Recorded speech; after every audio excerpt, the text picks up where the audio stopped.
Salut tout le monde! Aujourd'hui, je vous propose une émission qui devrait nous renseigner sur quelque chose qu'on pense connaître, mais que dans le fond, on ne connaît pas tellement. C'est la réalité des personnes autistes au Québec. Il y a eu des téléséries, télé-réalités où on nous a montré des portraits d'un type d'autisme, mais le spectre est très large. Et il y a un groupe de personnes autistes qui a décidé de faire une déclaration solennelle, un peu comme le refus global. Vous vous souvenez du refus global dans les années précédant la guerre? Des artistes québécois qui avaient dit la façon de structurer, de procéder et de penser l'art au Québec, c'est à éclater, il faut qu'on aille ailleurs. Alors, ces personnes autistes sont venues ce soir, j'en ai 3 avec moi, et elles vont m'expliquer ce que ça veut dire. Et là, ce qui est nouveau, c'est que ce sont des personnes autistes qui vont parler d'autisme. J'ai souvent eu des gens qui étaient des spécialistes ou des parents ou des gens, des tuteurs qui venaient me parler accompagnés d'une personne autiste qui n'était pas trop en mesure de s'exprimer à côté. Et on apprenait l'à côté de l'affaire. Là, on va parler directement avec des gens concernés, signataires de ce manifeste-là, que j'ai lu tantôt et qui est très intéressant, qui nous permettra davantage de comprendre ce qu'ils vivent, mais aussi ce que nous pourrions faire pour améliorer leur vie. Avec moi, Nolia Bélanger, fondatrice et initiatrice de ce projet-là, Patricia Daille, artiste, et Isabelle Paul. Salut tout le monde. Bonjour. Alors, c'est Nolia qui a lancé cette idée-là, parce que vous êtes tous des personnes autistes, et j'ai lu la déclaration. Ce que vous voulez dire, c'est que on n'est pas tous dans le même chapeau. Entre autres, quand on parle d'autisme, on parle souvent de déficience intellectuelle. Ce n'est pas nécessairement le cas. Alors, parle-moi du pourquoi de ce manifeste-là. Oui, alors, dans le fond, on a créé ce projet-là parce qu'on voulait faire voir une autre perspective de l'autisme, une autre version de ce qui est en ce moment disponible dans les médias. On voulait aussi montrer une parcelle du spectre qui n'est pas en ce moment visible dans les médias, dans la société. Vraiment, ce qu'on appelle l'autisme invisible, dans le fond, et sans déficience intellectuelle. Mais on veut inclure tout le monde. Dans le fond, ce manifeste-là, c'est vraiment, on veut changer les choses pour toutes les personnes autistes. Et c'est vraiment un par et pour, c'est vraiment pour les personnes autistes, par les personnes autistes. Alors, dans le fond, le projet a vraiment été créé pour dénoncer ce qui ne va pas dans la société par rapport à l'autisme, par rapport aux programmes gouvernementaux, par rapport aux organismes qui nous accompagnent à leur manière, mais souvent mal accompagnés. Mm-hmm.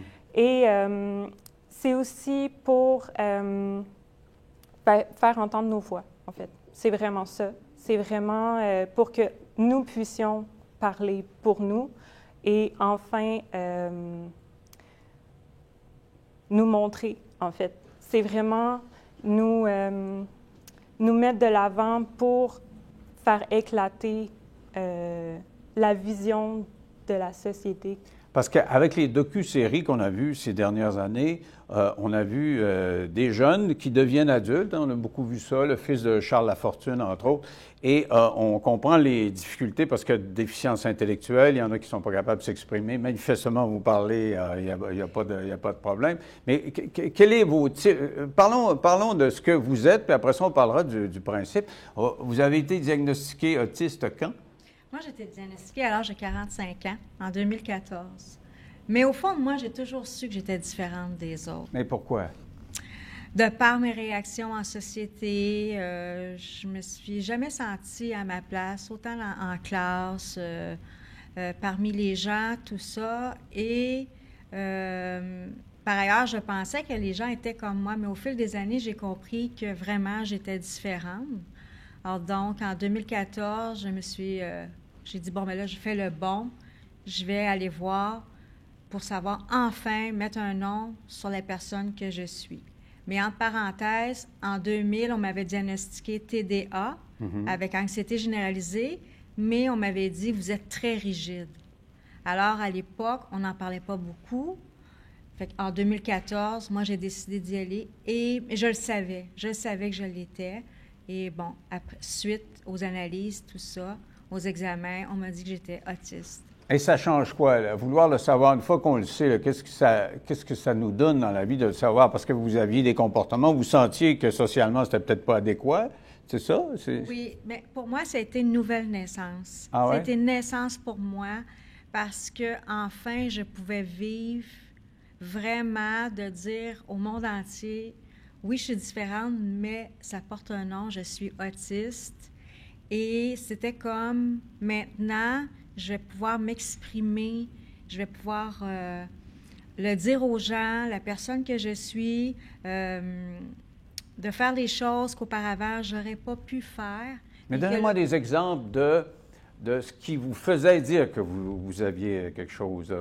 Parce qu'on dit que des fois, il y a l'hypersensibilité quand tu touches à quelque chose ou tu entends des bruits forts. Effectivement, au niveau des hypersensibilités, j'étais une personne qui était très hypersensible.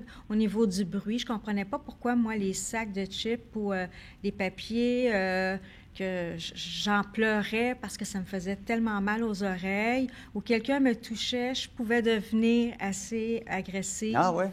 Oui, parce que le toucher, pour moi, c'est comme... c'est agressant.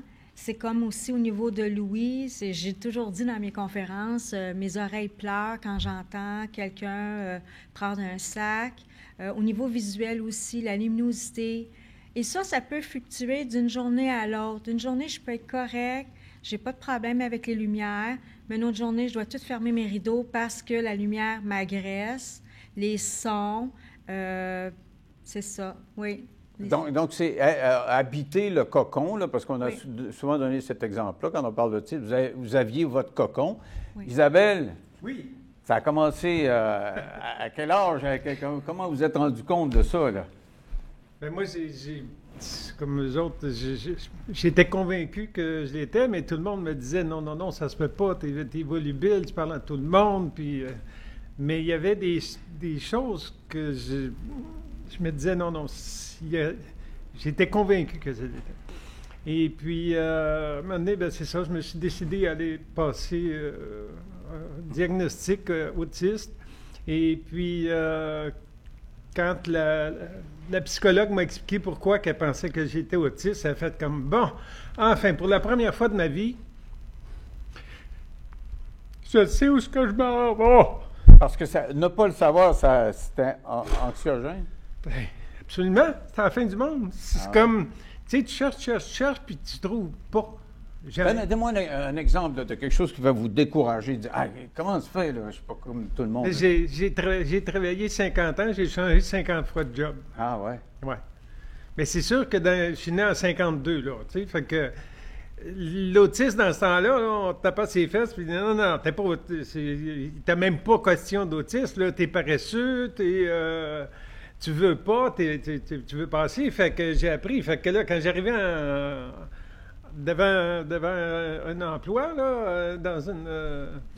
ben, je savais quoi dire, je savais quoi faire, j'étais volubile, ça allait bien, ça. Mais 2-3 mois après, il s'apercevait que, bon, je n'étais pas aussi sociable. Pourquoi vous aviez des tics ou... non, c'est la proximité, parce qu'on disait tantôt qu'il y a des gens qui ne sont pas capables de se faire toucher. Non, moi, j'ai pas de problème avec le toucher, la lumière, le bruit, ces choses-là. Je porte des appareils aujourd'hui, c'est pas pour rien. J'ai une perte auditive. Mais socialement, ça fonctionnait pas. Ça fonctionnait jamais. C'était comme... On m'engageait pour réparer. J'ai été mécanicien machiniste toute ma vie. On m'engageait pour réparer, puis moi, ben, j'ai une machine là, on me dit répare la machine. Ben, je répare la machine. Mais là, les autres gars étaient maudits parce que les autres, ils comptaient là-dessus pour avoir d'ouvrage fait d'overtime. Et là, à réparer, ils n'ont plus besoin d'y aller. OK, fait que là, ils s'arrangeaient pour me blâmer sur à peu près tout ce que c'est que tu peux imaginer. Donc, c'est compliqué de s'intégrer. C'était impossible. Un moment donné, là, j'allais régler une machine.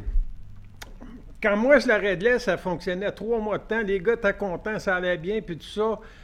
Quand les autres y allaient, ça fonctionnait 2 semaines, ça pétait, ça cassait, ça faisait tout le temps. Mais il me blâmait moi parce que les boulons étaient trop serrés. Ah, ouais. Écoute, tu m'agaces pour réparer ou pas, là? Puis vous vous sentiez toujours à part des autres? Tout le temps, tout le Puis temps. c'est eux autres qui vous congédiaient ou c'est vous qui partiez? Ou... Ben, la plupart du temps, j'étais mis à pied, là. Ah, OK. Il n'y avait pas de raison pour me mettre dehors. Fait que, ben, on n'a plus d'ouvrage, là, puis... Vous avez changé de genre depuis 2 ans, vous dit. Là. Oui. Et est-ce que ça a rapport, ça, dire, bon, ben, je suis mal dans ma peau, je suis autiste, oui, mais je suis peut-être pas le bon genre, je ne suis pas un homme, peut-être que je suis une femme. Est-ce que... Il y a eu ces désirs-là depuis l'âge de 8 ans, là, que j'adore les lignes de femmes, je veux être une femme, mais j'avais tellement de choses à régler que je me disais, si je change de sexe, ça ne changera rien. Là. Je vais avoir encore les mêmes problèmes. Il fallait que je trouve la base du problème. Il fallait que je sache là, que j'étais autiste, que je C'était pas l'inverse, parce qu'on aurait pu penser que c'était l'inverse. On pourrait dire, bon, il n'était pas à l'aise dans son genre et c'est pour ça qu'il était plus instable. Non, vous étiez instable à cause de votre condition. Parce que j'étais autiste et aussi parce que de la façon dont j'ai été traité à cause que j'étais autiste. Une fois que j'ai eu mon diagnostic d'autisme, après ça a été comme une évidence pour moi que j'avais un stress post-traumatique complexe qui n'a jamais été reconnu, que je n'étais pas capable d'expliquer. Parce que je suis trop volubile. Quand je suis en entrevue comme ça va bien, je souris, je suis content, je parle, puis j'explique toutes mes affaires. Là, les gens me disaient, ben non, t'as pas de stress post-traumatique. Bien, non, oui, un post-traumatique à quoi?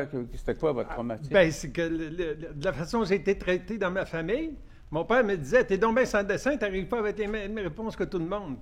Ah, OK, parce que vous étiez différent à cause de l'autisme. Différent. Dans votre famille, ça n'a pas passé. Oui. Alors que quelqu'un qui a une condition intellectuelle différente va manifestement être repéré comme tel. Aujourd'hui, peut-être qu'à l'époque, vos parents auraient réagi de la même façon, vous aviez été déficient intellectuel, mais aujourd'hui, on va réagir différemment. Donc, c'est là le flottement là, entre les autistes qui n'ont pas de déficience intellectuelle et ceux qui en ont. Là. Bien, en fait, moi, je ne parlerai pas pour les personnes autistes qui ont une déficience intellectuelle, je n'en ai pas. Mais par contre, moi aussi, c'était un parcours du combattant pour obtenir mon diagnostic. Parce qu'en fait, le problème, on est autiste. On le sait tout de suite à 2, 3, 4 ans? Ma mère, elle l'a su très, très, très tôt. Qu'est-ce qui lui faisait dire ça? J'étais un bébé qui pleure pas, qui mange pas, qui était incapable de prendre dans ses bras. Il y avait différents pyjamas, les textures. Il y a des pyjamas où est-ce que je pleurais, il y en a d'autres où est-ce que je pleurais pas. Et dans le fond, ma mère habitait dans le sous-sol d'une maison, puis la propriétaire de la maison, ma mère venait d'accoucher il y a comme 1 mois. Puis la propriétaire est descendue en mode, « Ben voyons, t'as-tu ton bébé? » Puis ma mère était comme, « Ben oui. » Je pleurais tellement pas, je faisais tellement rien comme bruit. Puis dans le fond, moi j'avais une condition aussi, jusqu'à l'âge de 3-4 ans, je faisais des convulsions fébriles. Fait que dans le fond, on m'amenait souvent à l'hôpital et tout. Et dans le fond, même là, les médecins disaient, voyons, il y a quelque chose. Puis j'ai passé des électroencéphalogrammes pendant presque toute mon enfance. Puis à un moment donné, le neuropédiatre a dit à ma mère, il y a quelque chose de bizarre, entre parenthèses, mais ça devrait aller parce que c'est pas grave. Elle n'a pas de maladie, elle n'a rien. Puis, en fait, dans les dernières recherches et tout, ils sont en train de trouver que, justement, il y a peut-être un circuit électrique dans le cerveau des personnes autistes qui sont un peu différents. Puis, en fait, c'était juste ça. Mais parce qu'il y a 35 ans, il y a 30 ans, les filles étaient pratiquement pas diagnostiquées. Oui, dans votre manifeste, vous en parlez que les filles étaient pas traitées, ne sont pas traitées encore de la même façon. Moi, ce qui m'a frappé là, dans le manifeste, vous dites, entre autres, quand on est jeune, comment vous appelez ça? Le flapping. Le flapping. Oui. Alors, l'émotion est tellement vive, je ne sais pas si vous en avez fait un et l'autre, là, mais qu'on a besoin de bouger puis de claquer des mains. Vous en avez fait? Mais ça, c'est pas seulement à l'enfance. Le problème, c'est que la société a un peu l'impression que l'autisme disparaît avec le 18 ans magique, là. Mais ce n'est pas le cas. En fait, c'est le camouflage social qui prend le relais. Puis en fait, on va faire du flapping en dessous des tables. Moi, depuis que je suis arrivée, je suis comme ça en dessous, tu sais, puis je suis serrée, puis jusqu'à me faire mal, parce que justement, c'est pour canaliser, en fait. Et vous dites que c'est pire pour les jeunes filles parce que un petit gars qui ferait ça dans le centre d'achat, il y a moins une vision moins négative qu'une petite fille qui le ferait. Là. Oui, c'est un peu ça. C'est l'éducation des jeunes, des filles, en fait. Même si la personne n'est pas autiste, on va quand même éduquer une petite fille en mode, sois calme, ma petite fille est belle et tout. Puis le petit gars, même s'il crie puis il fait des tours sur lui-même, on va dire quand même un peu moins. Puis ça, c'est intégré quand même très, très tôt. Puis en plus, chez une personne autiste, on essaye de passer le plus possible sous le radar.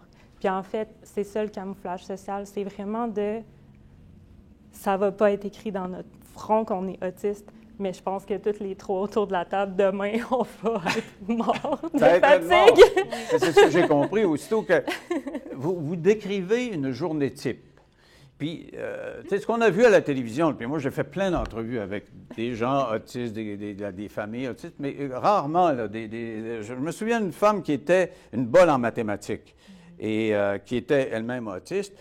Et elle atteignait des degrés de raisonnement parce que, disait-elle, a réussi à rentrer en elle. Je me souviens même d'avoir vu une entrevue en deux. Je pense qu'il y avait un physicien qui était prix Nobel qui discutait avec un mathématicien qui était lui aussi prix Nobel. Et ce qu'il disait, ça me prend. Les deux étaient d'accord pour dire que ça me prend des heures pour rentrer dans moi puis à élaborer mes formules mathématiques pour me rendre où j'étais rendu dans mon raisonnement la veille. Puis là, je poursuis mon raisonnement. Puis quand je ressors de ma pensée, je me dis, oh shit, il faut que j'explique ça à quelqu'un. Je ne suis pas capable. Alors, il est capable d'atteindre des degrés extraordinaires de raisonnement, mais quand il retombe, là, et puis il faut qu'il sorte de son cocon, il dit, je suis pas capable. Tu sais, c'est une super bol, puis il dit, je suis pas capable de communiquer. Donc c'est un peu peut-être ça en moins pire. Là, un peu notre univers, oui. Comme vous disiez tantôt, qu'est-ce que ça peut être? Bon, une journée typique pour une personne autiste qui se lève le matin, bien, il n'y a pas une journée qui est pareille. Si on prend du côté sensoriel, on peut se réveiller en hypo ou en hyper où tout nous tombe sur les nerfs, on a une difficulté à fonctionner.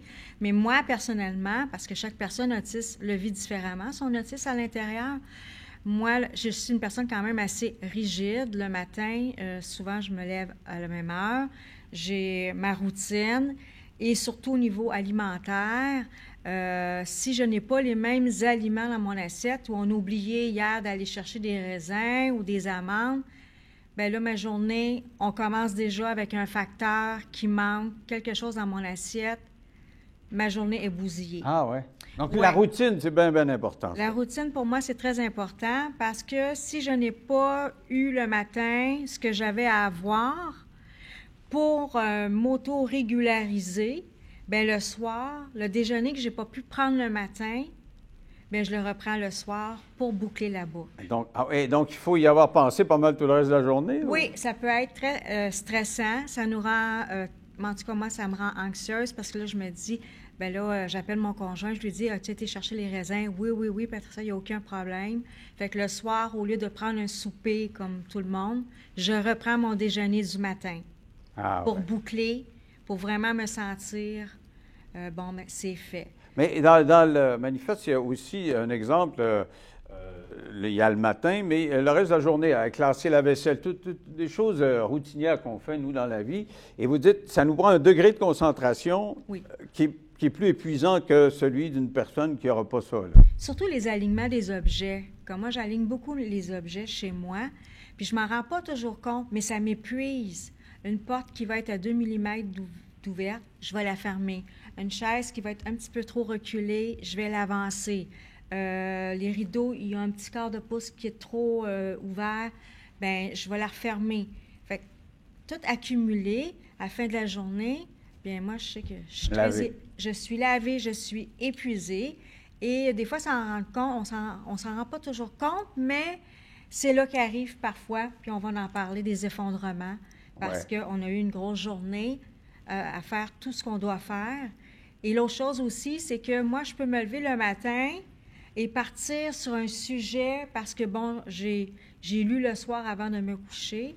Bon, je sais pas, la neurologie, la naturopathie, la médecine, tout ça. Le matin, je me lève, puis je suis vraiment mindée et je répète tout ce que j'ai appris via Internet ou dans les livres parce que c'est un besoin de réexpliquer, parfois avec difficulté, mais j'y parviens. Donc, c'est un côté obsessionnel qu'on peut dire?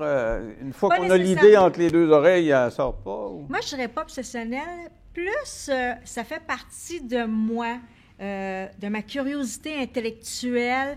Moi, j'appelle ça ma nourriture intellectuelle. Ouais, Mon ouais. cerveau a besoin de ça. Il a besoin de comprendre le fonctionnement. Cette pression-là là, qui vient du fait qu'il faut se concentrer, Isabelle, quand vous disiez, je perdais mes jobs, là, j'en avais une aux 3, 4, 5, 6 mois, est-ce que c'était pas dû à ça, là, cette préoccupation-là d'être performant quand on commence, mais après une semaine, 2 semaines, 3 semaines, être fatigué par tous ces détails-là qui s'accumulent? Pas pour moi, non. C'était vraiment, là, je comprenais pas pourquoi on faisait des niaiseries, comme je t'ai expliqué tantôt, là. C'était comme...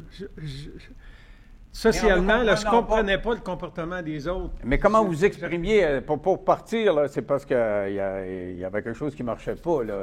Alors, qu'est-ce que vous leur disiez, là? Vous êtes d'un patate puis je m'en vais, ou... Non, non, j'ai pas laissé beaucoup de jobs, là. Je pense C'est eux que autres qui vous congédiaient. c'est eux autres qui me mettaient à pied, là. Ils se trouvaient une raison, puis bon, voilà, c'est parti. Mais votre obsession du détail ne peut pas leur avoir tombé sur les nerfs. Vous dites, j'étais performant, il y avait peut-être aussi l'obsession du détail qui va avec la performance. Oui, bien absolument, mais moi, OK, j'avais cette capacité-là. J'ai bâti des machines complètes dans ma tête. Ouais, OK. Ah, J'ai- bon, j'ai- voilà. Alors, moi, c'est un peu ce que je voulais un moment donné, comprendre. j'ai bâti une machine pour fermer les tuyaux de plomb qu'on met pour les toilettes. Là. Quand on installe une toilette, on coupe le tuyau. Puis, mais moi, ils faisaient les tuyaux là où ce que je travaillais. Et puis, ils ont décidé à un moment donné de faire une machine automatique pour les faire. Bien, j'ai dit, je peux vous faire une machine qui va fermer les tops. Au moins, bien, ça va couper la moitié d'ouvrage. Fait que je l'ai faite au complet, pas des petits barbeaux ici puis là sur des feuilles. Puis quand j'ai eu fini, on est venu me dire que ça coûtait beaucoup trop cher, ça n'avait pas d'allure, puis que j'avais pas de dessin, puis eux autres, s'il n'y avait pas de dessin, ils étaient pas capables d'aller chercher des subventions. Fait que je me suis retrouvé à être blâmé pour faire une machine qui fonctionnait super bien. Et moralement, avez-vous eu des épisodes dépressifs? Parce qu'il y en est question Ben oui, aussi mais là-dedans, c'est- là, à ben se oui, remettre dehors c'était- tout le temps, là. Oui, ça a été l'enfer, ça a été difficile, mais il fallait que je continue à survivre. Là. Moi, je ne savais pas que j'étais autiste. Il fallait que je continue à lutter, il fallait que je continue à essayer de faire mieux. Je me disais, bon, un jour, je vais réussir à faire tellement bien qu'ils vont m'accepter, mais ça ne marchait jamais, puis je Peut-être comprenais vous mettiez pas. vraiment une pression de plus, je vais en faire, puis je vais en faire encore plus, puis ça Non, leur c'était tombait trop encore facile plus les pour nerfs. moi de le faire. Ah, c'est parce que c'était facile, C'était c'est trop ça. facile. Il y a C'est comme, il y a comment ça- ça se fait que vous ne comprenez pas? Voyons donc, ça fonctionne-tu? Et ça en vient à l'intelligence, parce que on a parlé de déficience intellectuelle, mais il y en a qui ont des compétences. Je parlais des mathématiciens tantôt, là, qui prix Nobel, etc. À cause de cette capacité d'entrer en soi, ils sont hyper performants. Ça peut tomber sur les nerfs des autres? Ou... Bien, c'est sûr et certain qu'à à force, ça peut peut-être pas taper sur les nerfs, mais ça peut déranger certaines personnes, ça Mais c'est sûr et ce certain. que j'aimerais ajouter, là, c'est qu'on a eu des réunions, là, nous autres, puis on s'est raconté nos vies, là. Puis dans ma tête, là, on a pas mal vécu la même chose. Moi, j'ai fait 50 jobs en 50 ans. Il y en a qui sont à la veille de me battre dans le groupe, là. Ah ouais? Oui. Oui. Ah ouais? Ah ouais. Oui. Vous autres aussi, Ah, vous changez de job? des gens qui sont rentrés dans des programmes spécialement pour autistes. Puis au bout d'une couple de mois, boum, boum, boum, voilà, il n'y a plus rien qui marche. Et pourquoi donc? Bien, en fait, c'est le problème des programmes actuels, c'est qu'ils sont faits par des personnes non autistes pour des personnes autistes. Puis le problème en ce moment, puis c'est pour ça, dans le fond, qu'on a lancé le manifeste et le recueil, c'est pour faire comprendre, en fait, que ce qu'il y a en ce moment en place, jusqu'au programme d'éducation des travailleurs sociaux, des personnes qui travaillent pour l'autisme, c'est fait par des non-autistes. Et c'est ça le problème. C'est qu'en fait, on peut apprendre à l'école l'autisme, mais on ne pourra jamais être autiste. Dans le fond, il faudrait qu'il y ait des consultants comme vous autres. Exactement. Dans le fond, c'est un peu pour ça aussi que le manifeste a été écrit. C'est pour ouvrir une porte, en fait. C'est vraiment pour... Voilà un guide qui va pouvoir survoler plusieurs points que nous, personnes autistes, on a vu qui ne fonctionnaient pas ou qui fonctionnent un peu, mais pas dans sa meilleure forme. Puis on va vous amener des solutions. Dans le fond, la première solution, c'est de travailler avec nous et non pour nous. Parce qu'en fait, une personne non autiste, même si elle a la meilleure intention du monde, va juste pouvoir nous accompagner. Va jamais pouvoir comprendre notre façon de penser, notre façon de voir le monde. De réagir, de sentir. De sentir, tu sais, comme moi, je suis hypersensible. Tu sais, toutes les lumières ici et tout. Oui, parce qu'il y en a, là, des oui, lumières. Il y en a beaucoup. Est-ce que ça te dérange? Est-ce qu'il Non, faut que tu te concentres là, plus? Ou... C'est sûr que, tu sais, j'étais préparée à venir ici. Fait que, tu sais, je m'étais fait mon idée, je me suis reposée et tout avant de venir ici. Mais disons que c'est tous des détails auxquels des personnes non autistes ne penseront pas nécessairement. Puis en fait, c'est le but vraiment, c'est de nous inclure autour de la table pour que nous puissions mettre en place ce qui va fonctionner. C'est fondamental. Tant qu'à mettre de l'argent, pourquoi pas s'organiser que ça donne des résultats. Et il y a quelque chose, quand on dit qu'il faut se comprendre, il y a des choses qu'on comprend plus difficilement là, en lisant le texte, et tu l'as évoqué un petit peu tantôt. L'effondrement, parce que ça peut vous arriver à chacun d'entre vous. Vous appelez ça comment? Effondrement? Effondrement autistique. Autistique, oui. Alors, oui. Qu'est-ce que c'est que ça, là? L'effondrement autistique, c'est quand il arrive plusieurs choses dans la même journée, plusieurs facteurs, surtout au niveau des imprévus. Moi, ça, c'est très difficile pour moi. Exemple, hier, mon conjoint me dit « Patricia, peux-tu descendre en bas? Il y a un ami qui va m'apporter ça. » Mais moi, j'ai figé parce que c'est un imprévu. Et là, la tension commençait à monter, l'anxiété. Fait que je me dis, laisse faire, je vais y aller. Fait que c'est tous des trucs comme ça ou un petit mot qu'on n'a pas nécessairement compris dans la conversation. On est allé en métro, le métro est en retard, on est allé au magasin, il n'y avait pas la tenue qu'on voulait. Fait que ça s'accumule au fur et à mesure durant la journée et l'effondrement arrive, on le sent. Moi, personnellement, je sens arriver mon effondrement. Qu'est-ce que ça fait, là? Ah, c'est le cœur. Moi, j'ai toujours dit, pour moi, une défragmentation de mon corps. C'est comme si mon corps se défragmente, comme un casse-tête. En morceaux. En morceaux. Et ça fait quoi au niveau des émotions, là? Je veux dire, ça brûle, ça fait mal? Non, c'est que la tête, mon cerveau, tout ça ne suit plus le corps. Il y a comme une défragmentation au niveau de la tête et du corps. Et là, ben moi, pour ma part, je vais me coucher et j'attends. Soit qu'il y a des pleurs, des larmes qui coulent, et j'attends. C'est ce que j'ai, en tout cas, un truc que moi j'ai pour moi. Et l'effondrement, jusqu'à temps qu'il y ait une fragmentation de ma tête et de mon corps qui s'unissent ensemble pour être capable de dire, OK, maintenant, je suis capable de supporter mon corps, je suis capable de supporter ma tête, les émotions. Tout est comme uni ensemble. Ça peut durer une demi-heure comme ça. J'ai déjà vu, moi, ça m'était duré pendant 2-3 jours. Aïe, aïe. Ça, c'était long. C'était le plus long pour moi parce que c'était trop. Vraiment trop. J'avais trop. Fait que c'est ça. Moi, l'effondrement que je vis, ben, il se manifeste comme ça. Est-ce que c'est un peu la même chose, toi aussi? Ou? Oui, aussi. Je veux peut-être faire un point, dans le fond. Il y a surcharge autistique et effondrement autistique. Dans le fond, ce que tu as décrit, c'est peut-être plus une surcharge. Dans le fond, ça arrive vraiment à la journée. Tu as trop d'événements dans Oui, à la journée. Puis là, le lendemain, tu vas être épuisé, tu vas dormir toute la journée. Mais un effondrement autistique, c'est vraiment une accumulation, soit sur une journée qui va faire craquer parce que ça va être une trop grosse chose, mais un effondrement, c'est souvent plusieurs jours qui va mener à une perte totale. Puis Aussi. je trouve que l'image de la... T'as pas allé du jusqu'à la casse-tête qui psychose, là? explose. T'es plus... Bien, peut-être pas jusqu'à la psychose. Moi, la manière que je le décris le plus, moi, comment je le vis, l'effondrement, c'est une commotion cérébrale. En fait, c'est vraiment les mêmes symptômes. Je vais avoir perte de mémoire, perte de concentration, je vais avoir une perte d'équilibre, je vais avoir de la misère à parler, je vais même des fois avoir de la misère à entendre. Oui. Puis, Ah ouais. même si ça va à un point extrême, je vais même avoir la vision qui va être floue. Puis ça, c'est vraiment un cas très, très extrême.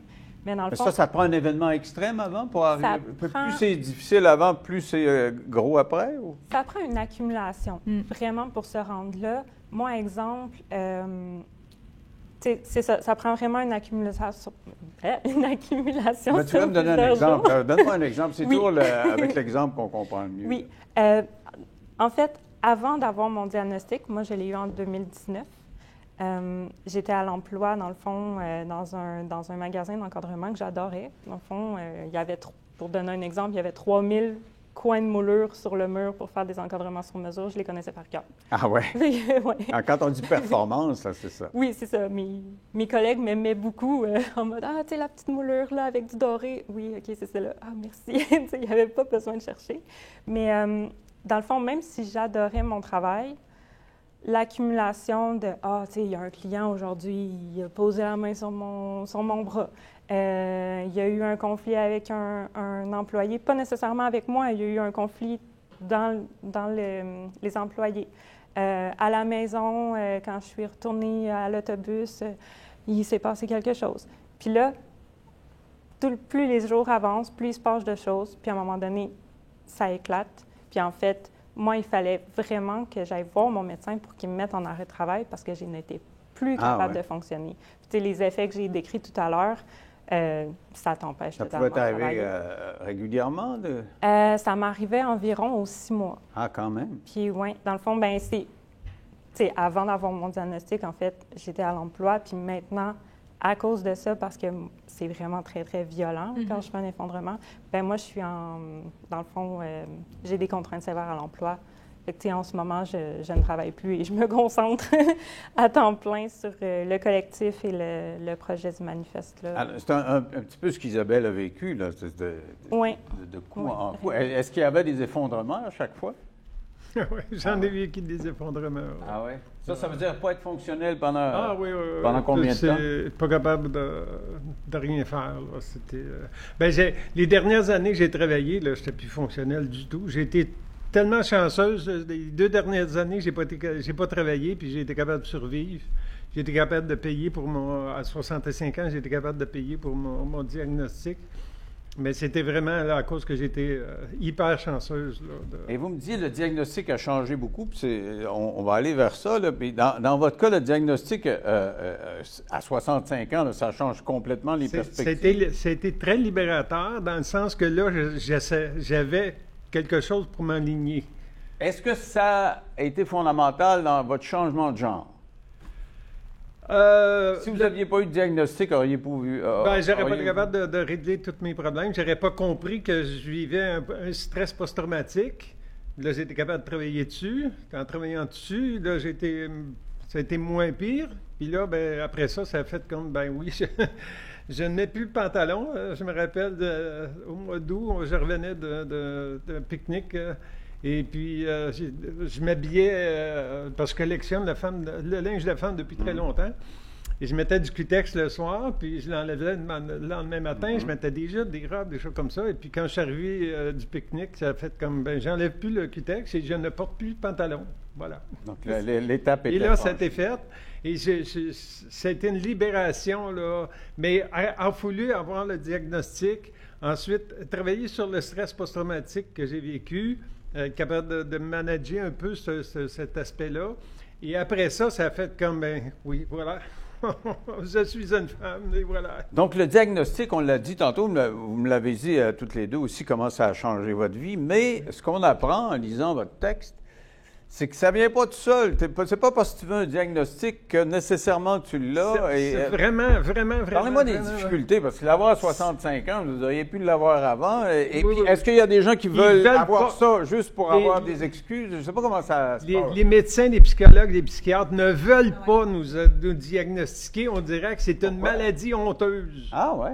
C'est ce que ça me laisse penser que pour eux autres, là, non.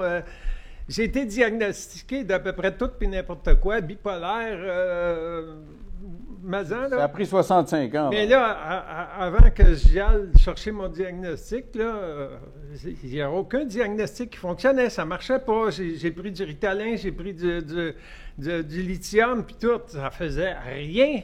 J'étais juste à la bombe complètement. Puis, je ne comprenais pas ce qui m'arrivait. Tandis que là, avec le diagnostic, OK, je commence à comprendre là, que la formation que j'ai eue, oui, c'est bien beau pour me trouver un job, mais je ne suis pas capable de la garder à du job, là, tu sais. Ah, je comprends très bien ce que vous voulez dire, parce que vous voyez, moi, plus jeune, j'avais des problèmes d'anxiété, d'angoisse, etc. Puis ça m'a pris une éternité avant... Une éternité, j'ai quand même allumé assez jeune, mais quand j'ai compris que c'est parce que j'étais alcoolique et que je n'étais pas en train de virer fou et que j'avais pas... quoi d'autre que j'avais rien d'autre à faire que d'arrêter de prendre un verre, puis j'ai arrêté de prendre un verre et mon anxiété a diminué. À partir du moment où tu connais la cause de quelque chose, c'est plus facile. Mais pourquoi c'est si compliqué que ça, avoir un diagnostic? Parce que toi aussi, ça a pris du temps, là. Oui, ça a pris du temps et je pense, ça c'est une opinion personnelle, c'est que les médecins, on est capable de diagnostiquer, bon, si la personne est autiste de Kanner, non-verbal, parce que c'est beaucoup plus apparent, ou une personne qui a une déficience intellectuelle. Mais comme nous, les personnes autistes Asperger, bien, physiquement, ça ne paraît pas nécessairement. Fait que ça peut comme fausser les diagnostics et tendance à mettre, bon, personnalité limite, borderline, tout ça. Alors que, bon, et aussi l'effet au niveau peut-être, bon, une connaissance plus ou moins sur le syndrome d'Asperger, parce que ça fait quand même pas longtemps qu'on en parle. On a commencé à en parler dans les années 90. Et même d'ailleurs, encore aujourd'hui, moi je me souviens, il y a 3-4 ans, j'avais mon diagnostic et je suis allée voir 2 psychiatres. Et les psychiatres, pour confirmer, bon, parce que j'avais eu un accident et j'étais sur la CSST et on voulait voir vraiment, bon.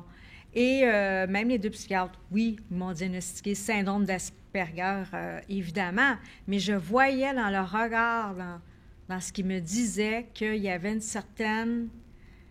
qui ne comprenaient pas nécessairement tous les... Pour faire le diagnostic, c'était difficile pour eux. Mais moi, une chance que j'avais le diagnostic de un expert en autisme, qui me l'avait donné, mais je pense qu'il y a encore de l'éducation à faire auprès des médecins. Chez les médecins. Ah ouais. Surtout chez les psychiatres aussi. Je ne veux pas être péjorative, mais c'est... Le syndrome d'Asperger est moins connu dans le milieu... il est peu connu à comparer de l'autisme de Kanner. Donc, quand tu es fonctionnel minimalement, que tu peux travailler et que tu n'as pas de déficience intellectuelle, c'est plus compliqué. Là. C'est très compliqué parce que ça nous... c'est une vie comme elle disait tantôt, c'est un parcours du combattant, c'est des dépressions, c'est de ne pas être à sa place... de se faire juger par les membres de la famille parce qu'ils ne comprennent pas qui tu es. Et justement, parlons des membres de la famille. Qu'est-ce que ça a fait quand vous avez eu vos diagnostics, d'avoir auprès des membres de votre famille? Là, vous me disiez tantôt, là, plus jeune, c'était pas drôle. Là, mais... il était tout mort de tout ça. Ah ouais. Non, mais je veux dire, les gens autour de vous, là... non, il a été très compréhensif, vraiment. Là, donc, ils vous ont vu soulager, puis ça fait du bien à tout le monde, dans le fond. Quand je suis arrivé, j'ai un organisme, je suis membre depuis 34 ans. Là, et puis, quand je suis arrivé, j'ai dit, bon, j'ai eu mon diagnostic, je suis autiste. Et, non, c'est ça que je l'ai dit. Elle m'a répondu, à ce temps que tu le sais, tout est réglé. Non, c'est loin d'être Ça fait du réglé. bien, mais c'est pas réglé. C'est que là, je sais où m'aligner. Là, je suis capable de ramer puis de m'en aller à quelque part. Avant, je tournais en rond. Là, je m'en vais en quelque part. Là. Je sais que je m'en vais en quelque part. Mais le travail, il n'est même pas commencé. Là. Alors, Nolia, ça a été compliqué aussi d'avoir un diagnostic et ça a changé pas mal. Tu nous disais tantôt tes perspectives. Oui. Comment on peut améliorer ça, là, ces changements? Parce que dans votre manifeste, c'est fondamental, ça. J'aimerais ça ajouter quelque chose. C'est que moi, je reste dans Hochelaga, Maisonneuve. Et il y a beaucoup d'itinérants, il y a des sans-abri là-bas. Là, et je soupçonne qu'il y en a plusieurs là-dedans qui sont autistes de connaître, qui sont mal diagnostiqués. Là, on tape dessus. Non, c'est des drogués, c'est des ci, c'est des ça. Mais si on on passait un test de savoir s'ils sont autistes ou pas, on pourrait peut-être en sortir de la merde, là, en fin de compte, Ouais. Je suis convaincu qu'il y en a plusieurs qui bénéficieraient Et ça, c'est fondamental dans le texte. Là. Le fait que c'est compliqué au Québec d'avoir un diagnostic, c'est peut-être aussi parce qu'ils sont un peu dépourvus, les médecins, peut-être que leurs connaissances ne sont pas à point à ce niveau-là, je sais pas. Ben, en fait, excusez-moi, au Québec, c'est une des places les plus faciles d'avoir un diagnostic. Malgré tout. Ah ouais. En France, c'est bien plus dur que ça. Ah oui. Bon, alors, qu'est-ce qu'on fait avec ça? Mais en fait, si je peux raconter, moi, comment j'ai eu mon diagnostic, je pense que ça peut peut-être donner une idée. Dans le fond, moi, j'ai eu mon diagnostic en 2019, fait que ça fait pas si longtemps que ça.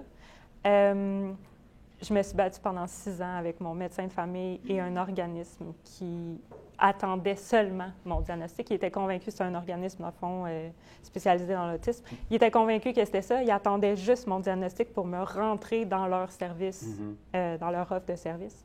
Et dans le fond, j'avais déjà des diagnostics à mon dossier. J'avais trouble de personnalité limite que moi, j'ai toujours refusé parce que ça ne me ressemble pas, mais pas du tout. Et j'avais un TAG, aussi un trouble d'anxiété généralisée, ce que je ne suis pas du tout non plus. Et vu que j'avais ces 2 diagnostics-là à mon dossier, ils ont refusé la demande d'évaluation pour l'autisme parce qu'ils ont carrément dit « Vous avez déjà un diagnostic, prenez des médicaments, ça va passer. » Puis tu les avais pris, puis ça donnait rien. C'était pire. J'avais arrêté mes médicaments parce que j'étais encore moins fonctionnelle que quand je fais un effondrement autistique. C'était juste l'enfer. Puis même, mon médecin de famille avait arrêté les médicaments en mode « ça ne fonctionne pas ». Puis, en fait, c'était une des raisons pour laquelle on avait poussé justement vers le diagnostic d'autisme pour essayer de me faire évaluer. Quand j'ai été finalement, après une bataille pour réouvrir mon dossier, j'ai eu un rendez-vous avec un neuropsychiatre pour une évaluation au public. Mais le problème, c'est qu'il n'a fait passer aucun test, aucune évaluation. Il a parlé avec moi seulement 75 minutes. Puis sa conclusion était « Tu as tous les traits d'une personne autiste, mais je ne te donnerai pas le diagnostic parce que ça ne changera rien. » Ah ouais. Et le problème, c'est que ensuite, avec l'organisme en question, on a été faire des démarches au privé parce que c'était sûr et certain que c'était ça. Même le neuropsychiatre l'avait dit en mode « Tu as tous les traits, mais je ne te donne pas l'étiquette. » Tu sais, je te donne pas l'étiquette, ça ne changera rien à ta vie. Mais en fait, depuis que j'ai mon diagnostic en 2019, ça l'a changé toute ma vie. Parce qu'en fait, j'ai pu structurer ma vie vraiment en se basant justement sur mon autisme et non sur les autres de ce qu'ils attendent de moi. Ouais. Puis en fait, ça a vraiment changé ma façon. J'ai pratiquement plus fait d'effondrement autistique à part quand Là, toi, vraiment, quand on dit soulagé, c'est le cas de le dire. Là. Oui, parce qu'en fait, les dépressions majeures qui étaient diagnostiquées par le passé, qui étaient finalement des effondrements autistiques, bien en fait, j'en ai pratiquement plus fait ensuite.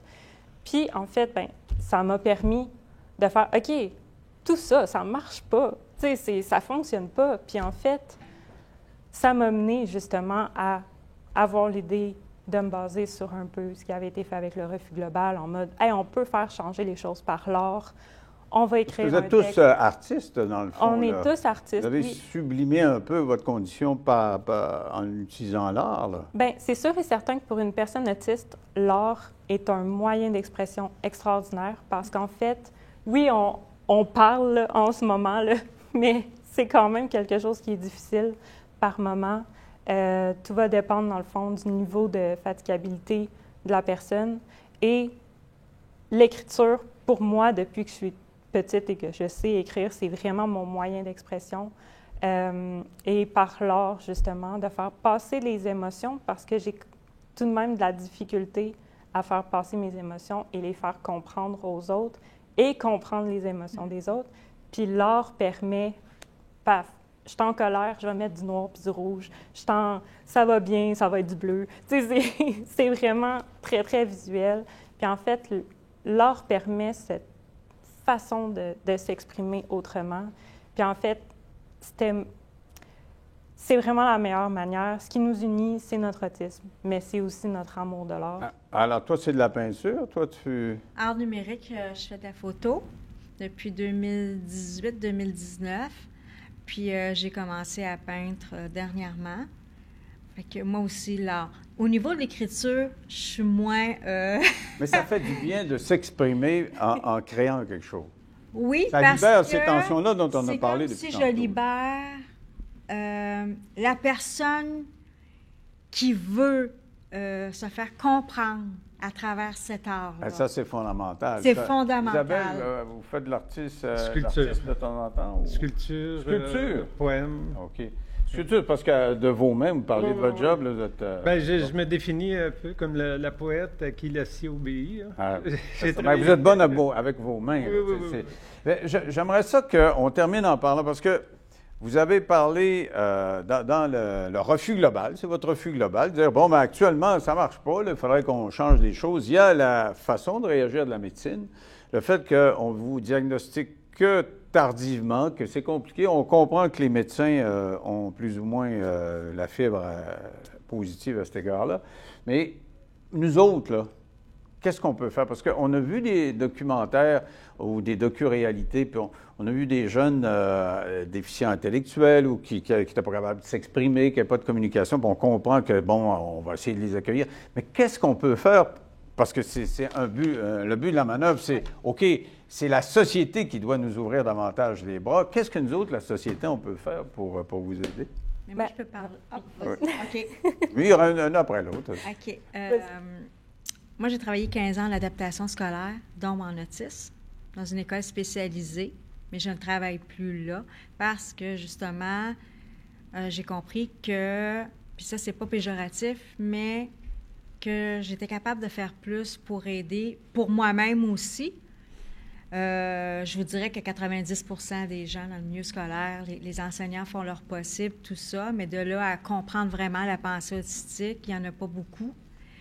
Et ça serait bien d'écouter les personnes comme nous, dans certains milieux, que ce soit dans les écoles, dans les CIUS, dans les hôpitaux, parce que dans les hôpitaux aussi, on en a besoin, parce que c'est pas évident quand on prend nous-mêmes, moi-même, par expérience, d'aller dans un hôpital, puis d'essayer d'expliquer tout ça, alors que si les gens avaient au moins une base pour comprendre la personne autiste en avant d'eux, ce serait bien. On a beaucoup de travail à faire, hein, vous savez, M. Denis, c'est que la société pense de comprendre l'autisme de par les livres, de par, bon, moi je sais, mais non, ça ne fonctionne pas comme ça, je l'ai vu tellement.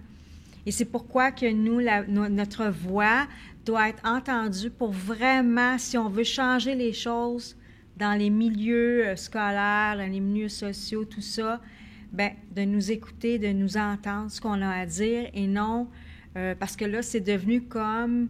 J'appelle ça ma soupe au Lipton avec plein d'alphabets dedans et tout chacun va, à sa sauce, essayer de,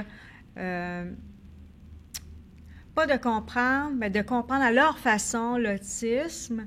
Mais c'est beau donner des formations, tout ça, mais ce serait bien de nous inclure dans les formations pour qu'on voit vraiment quelles sont nos difficultés, comment avoir l'approche avec la pensée autistique. Mais c'est très difficile. Oui, c'est difficile. C'est très difficile parce que les gens ont un cadre, puis c'est comme figé dans le temps. Mais il faut dire aussi que c'est large. Là. Chacun a une condition qui lui est propre. Puis l'autre élément qui m'a frappé dans votre déclaration, c'est qu'il y a un tas de congédiements déguisés. C'est qu'à partir du moment où la société ne comprend pas, on dit on va faire des programmes, puis on engage du monde, puis vous dites on finit par les mettre dehors parce qu'on ne veut pas s'adapter. Là. Bien, C'est quelque chose que j'ai écrit justement dans le manifeste, c'est une situation.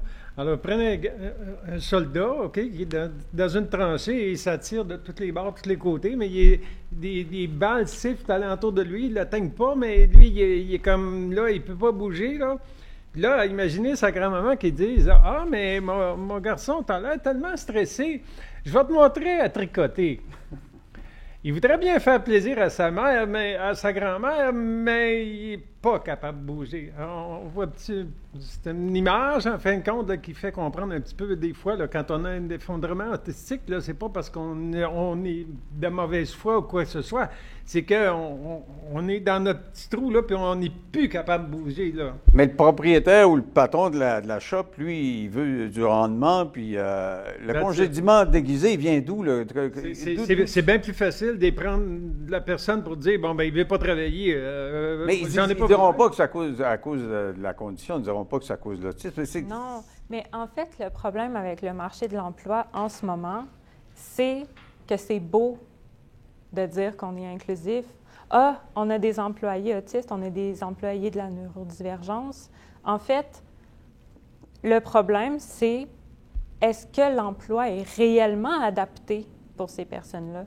De faire travailler des personnes dans un restaurant qui est autiste, qui est hypersensible au son et à la lumière, est-ce que c'est réellement une bonne idée? Oui, c'est sûr que... Tu sais, c'est à un moment donné, oui, dans le fond, on veut inclure les personnes autistes, mais il va falloir se poser la question, est-ce qu'on le fait de la bonne manière?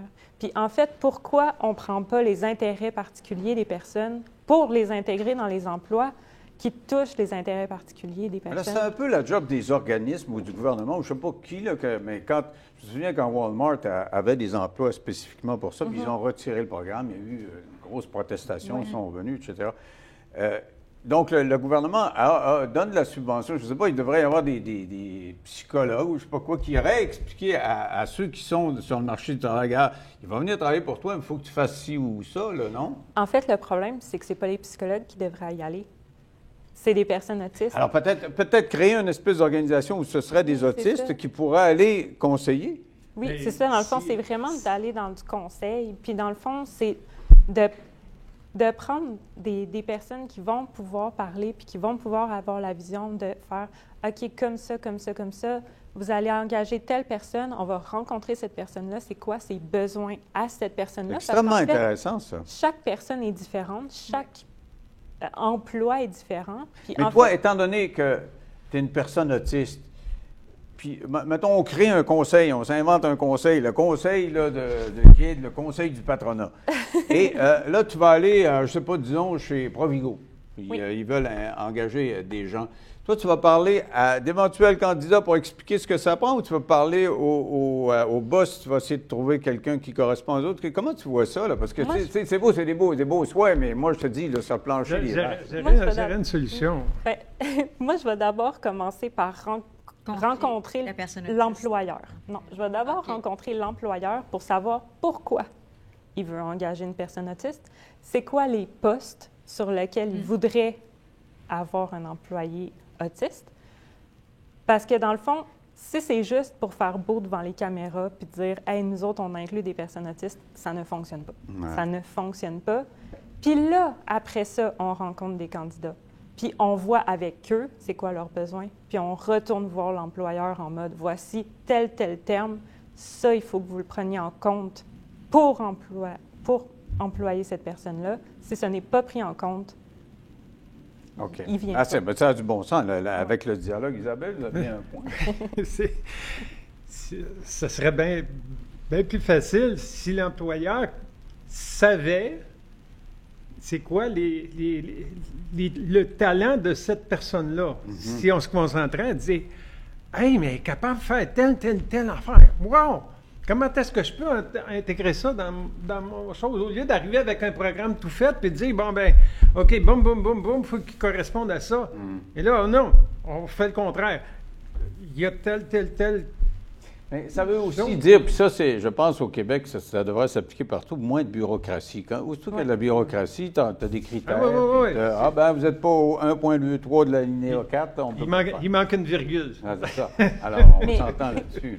Si je peux citer, dans le fond, une phrase de ma co-autrice au manifeste, je pense que ça résume ce qu'on est en train de dire en ce moment, c'est « N'est-il plus sombre ironie de se battre pour exister dans un monde qui rejette ma différence et qui me fait comprendre que je ne suis pas à ma place. » Je pense que c'est vraiment ça, en fait. On veut une place, on veut participer à la société, mais en fait, arrêtez de vous battre contre nous.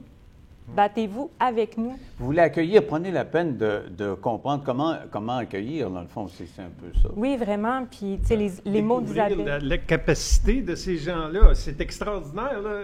Quand j'embarque dans un projet, là, ça y va au ça, ça y va. C'est votre cas à vous. Il y en a qui ont des ultra-compétences aussi, qui sont capables tellement de se concentrer que, je veux dire, ils sont beaucoup plus... Ils vont y aller plus loin que d'autres. Et d'être reconnus pour nos compétences, je vous dirais pas de génie, mais en quelque part, nous, quand on se met sur un sujet...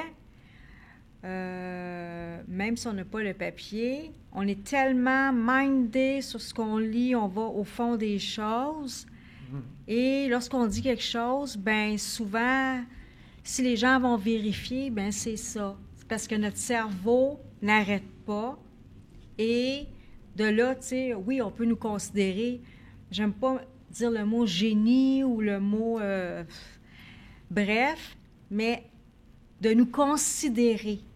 Si on dit quelque chose, on n'a pas la science infuse, mais compte tenu que notre cerveau est toujours en mode recherche et qu'on se met là-dedans, c'est notre univers.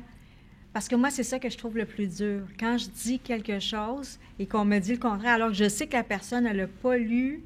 Et ça, c'était alors que toi, si ça t'intéresse, tu vas avoir été au bout de la patente. Au bout de la patente. C'est ça. Alors, hey, on va s'arrêter là-dessus. Je trouve ça extrêmement intéressant. Et je pense qu'il y a des conclusions à apporter à la société en général, puis à nous, dans l'accueil qu'on a. Et puis, mais peut-être que vous autres, de votre côté, vous avez la responsabilité de nous montrer que vous l'êtes. Tu sais, quelqu'un qui est autiste puis qui veut le cacher, c'est peut-être pas à son avantage. C'est peut-être mieux de le savoir. Mais tu sais, comme là, oui. On va finir l'émission. En principe, je te serrerai la main. Mais tu me dis que ça te dérange, je ne te serrerai pas la main. Tu comprends ce que je dis? Alors, mais il y a un certain nombre il faut se faire aiguillonner. Je pense que la plupart, je dirais que c'est pas tout le monde, mais la plupart des gens sont ouverts sur la possibilité d'aider les autres. Mais il faut juste savoir faire comment. Et j'espère que cette émission-là aura contribué à faire avancer. Est-ce que nous, on peut se serrer la main? Parce que la vôtre, ça aussi dans les affaires. Nous, ça te dérange aussi de serrer la main? Non, ça te dérange. OK, on s'en va la prochaine fois. Merci. Bye-bye. La première fois que j'ai rencontré Nolia, elle est arrivée, elle a fait ça comme ça et j'ai compris instantanément ce qu'elle voulait dire. Ah ben tu vois, moi, je me suis rappelé ce qu'elle a dit. Voilà. OK, on se retrouve la prochaine fois. Merci. Bye-bye.